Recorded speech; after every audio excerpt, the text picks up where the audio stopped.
Spoilers ahead for the Mandalorian 2 season finale explained. You didn't have to go all out like that. Tyler, how are you? Welcome back to the podcast. Good to be back after a week. It has been quite a little bit.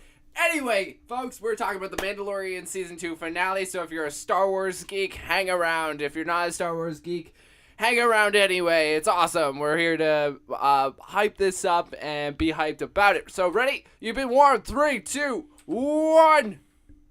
1. All right. First, we open with Boba Fett and our Mando going and Cara Dune going to hijack this Imperial shuttle and for a future cover, right? Yeah, they're gonna be hijacking it because the Kamino and scientist that was in season 1 is in that ship, and they tracked him down. So it's exciting to see what happens with what they do with that.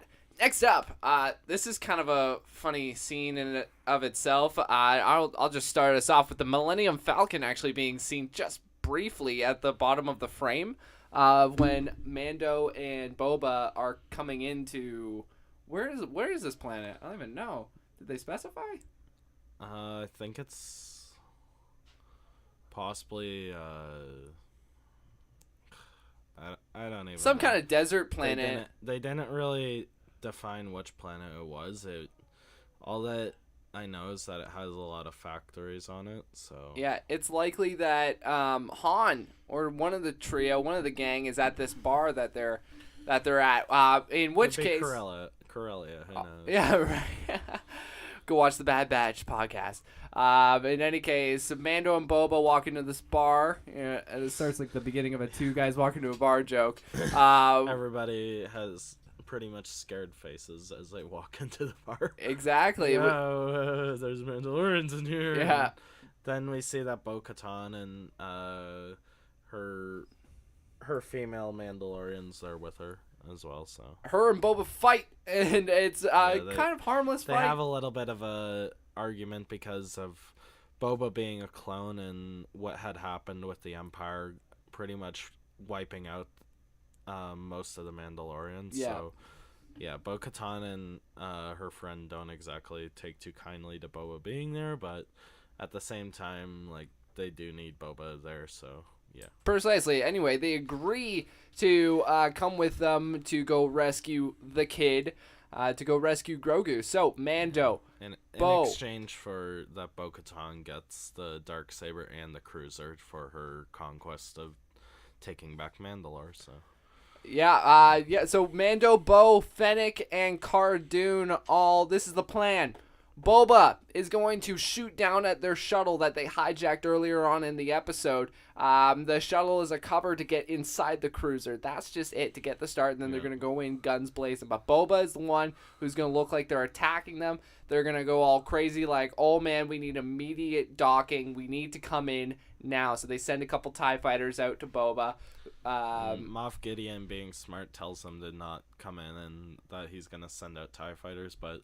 they don't listen, and they just ram the friggin' thing into the hangar bay.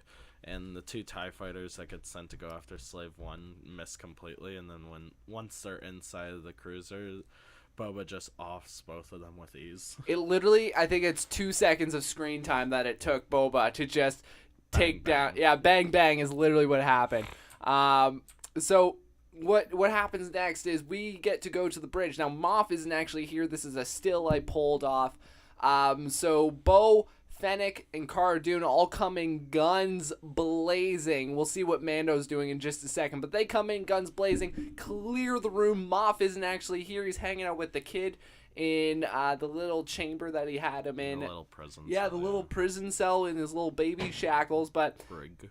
Exactly, the brig. The ship. So Bo-Katan, Fennec, and Cara Dune all expect Moff to be in the bridge, but they're not there. So we jump to Mando here. With his Beskar spear, which you should know that can withstand the heat of a lightsaber, or in this case, a dark saber. It can, nothing can cut through Beskar pretty much, unless it's like whatever the armor was using. Anyways, we see Mando creeping along, and his job pretty much is to lock the airlock that the Dark Troopers are stored in, because they have to. The Dark Troopers are set on standby, and they have to power up before they can be fully operational. Yeah. And so, by the time that Mando gets there, the Dark Troopers are ready to march in. But Mando's able to close the blast doors, but one of the Dark Troopers is able to get through. So what Mando does is that he has to deal with this Dark Trooper who is absolutely kicking his butt. He literally bashes into Mando's helmet, like, I think it was like 5 or 6 times. He's actually denting the wall with Mando's head. Yeah. I'm surprised that Mando doesn't have like a major concussion or something. Yeah, like that. But he ends up getting away from the Dark Trooper and uses this spear and is able to take him out, and then he sends the rest of the Dark Troopers into space. So yeah, he aliens them. Pretty much aliens them, yeah. He was, what's her name? Ripley? Yeah. Yeah, he Ripley's them. In any case, so Moff Gideon and Mando, Mando finds them in the brig where the kid is being held. Mando and him have an exchange, not so friendly, I'd say, but it's friendly to begin with, supposedly. Yeah, Gideon tricks Mando into that all that he wanted was the blood of Grogu, and that's it, and that he can take the child, and as he goes to reach in for the child, with his back turned to Gideon tries to stab him in the back. But doesn't really work. Beskar armor is really quite sturdy when it comes to that kind of thing. Mando, in a very samurai-like style, does a little spin move, grabs his Beskar blade, and basically beats Moff Gideon. Finally, we get to see the Darksaber do something more than coming out of the blade. You know what I mean? Yep. And looking menacingly. We get to see it in action. Moff isn't exactly what I call a swordsman, but it was still very cool to see this face-off actually happen. And within the Beskar blade, you can see the heat from the Darksaber actually when it impacts the Beskar. So I thought that was a really cool added detail and really added to the fight and its stakes. Yep. So Moff Gideon is beaten. He's in shackles now at this point, so he's brought to the bridge by Mando. Mando with Darksaber in hand, but now we have another conflict that Moff Gideon brings up here. Now it's all about the legend and the honor of the blade and who gets to wield it based on the story. What does that mean? Pretty much the Darksaber has to be won by combat. Yeah. And because this kind of adds a bit of controversy to the show Rebels, where Sabine was able to just hand over the Darksaber willingly without having to fight Bo-Katan. But now, apparently, they have to fight in order for it to be given to her. So, yeah. Even though Mando's like, I don't want it, and I yielded, and yeah. Yeah, so now we got this kind of dramatic conflict that, gets worse and worse until it gets even worse with the Dark Troopers finally turning around and going back to the cruiser to rescue Moff Gideon.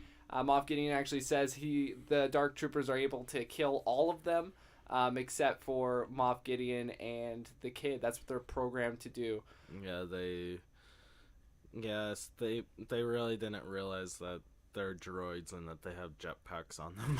Yeah. So they were able to easily get back into the ship, and then they start surrounding the entire place, and so they pretty much lock themselves in the bridge for a final standoff. So. And that's where where they all kind of get their guns ready to make a final stand, and you know what? It's not looking good. These things are Hulk smashing through the door. Blasters barely do anything to them, so it doesn't work. It just doesn't work. The Beskar and the Darksaber might have been enough, but again, the Darksaber, its wielder was unclear. So hopes were almost lost in that one of those dramatic moments in film where it's like, oh no, what will we do? Then all of a sudden, one of the best moments in Star Wars history of this decade, I'd say, when it comes to Star Wars. Yeah. Luke Skywalker's X-Wing. You see the X-Wing coming The out the X-Wing! window, so... Ah! You see Luke Skywalker, and pretty much Luke Skywalker is there because of Grogu calling him. Yeah. And Moff Gideon sees this, so he pretty much knows that he's done, and so he grabs a blaster and starts shooting Bo-Katan. He lights up Bo, man.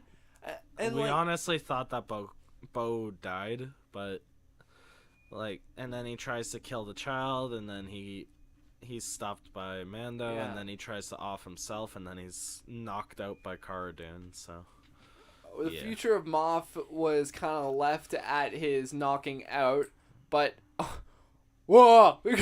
I jumped off the couch screaming "Wah!" when I saw that Luke Skywalker lightsaber glow green, and we get this awesome. What'd you call it?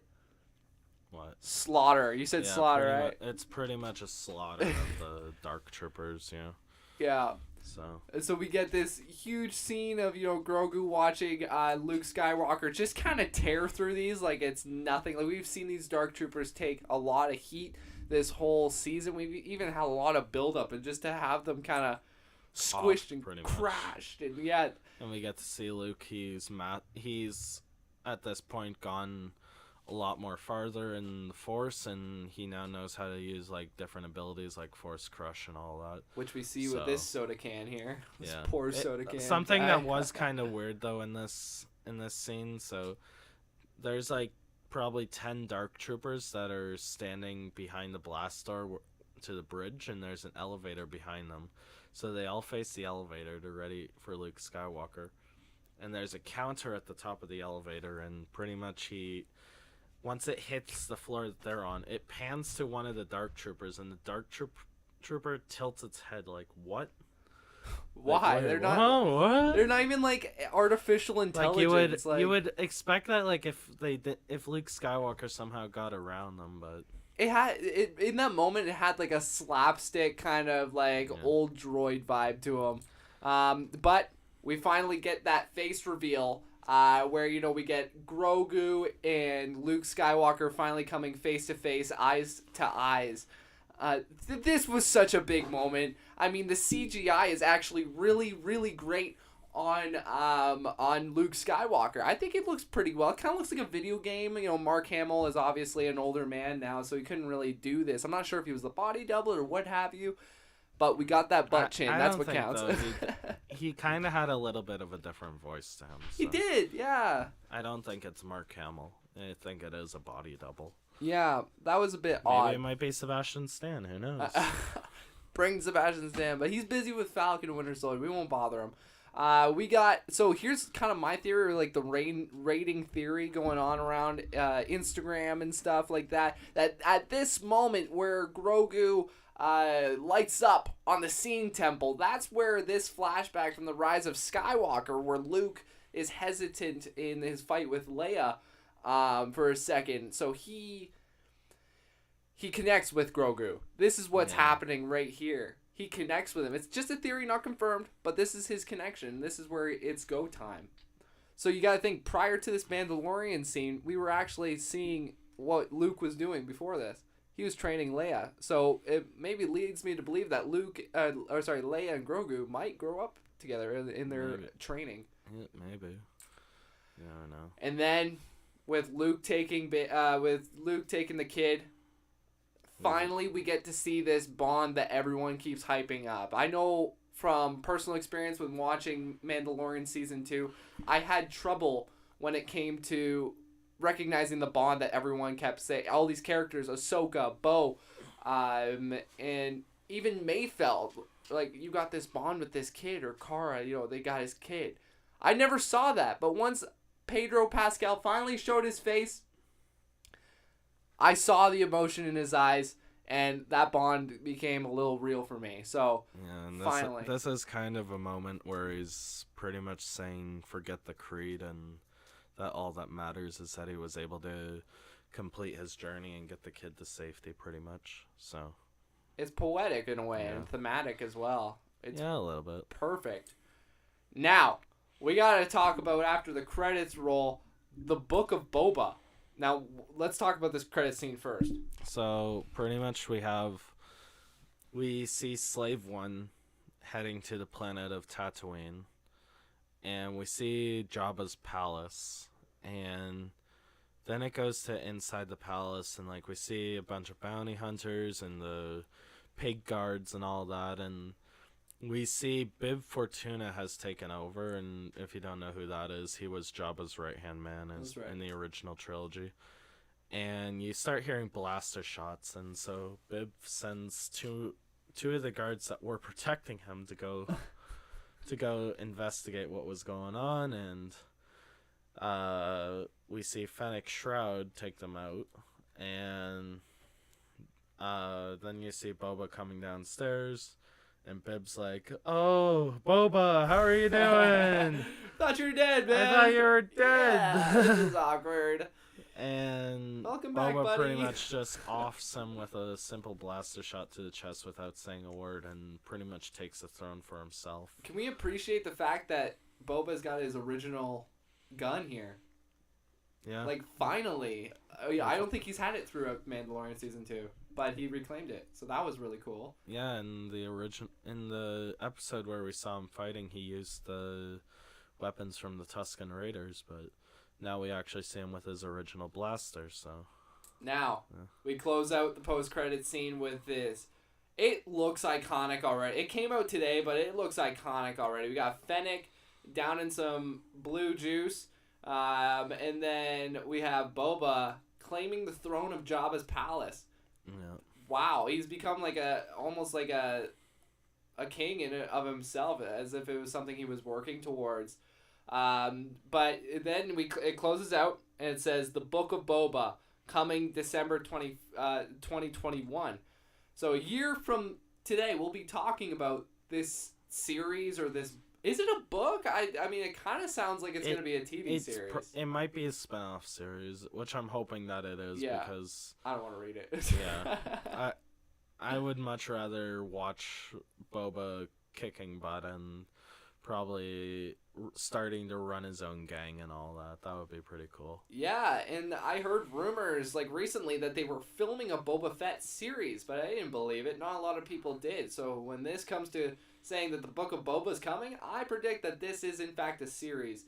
So it'd be nice to see. But I hope you guys enjoyed. That's all we got for you when it comes to the Mandalorian 2 season finale explained. Yeah.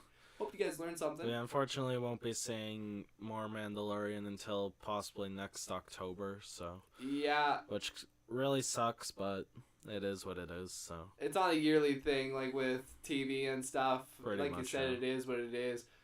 But we're excited, and I'm sure we'll get trailers long before that. Guys, thank you all so much again for watching. Tyler, thanks for joining me. Yep. Can't wait to see you on our next Star Wars podcast.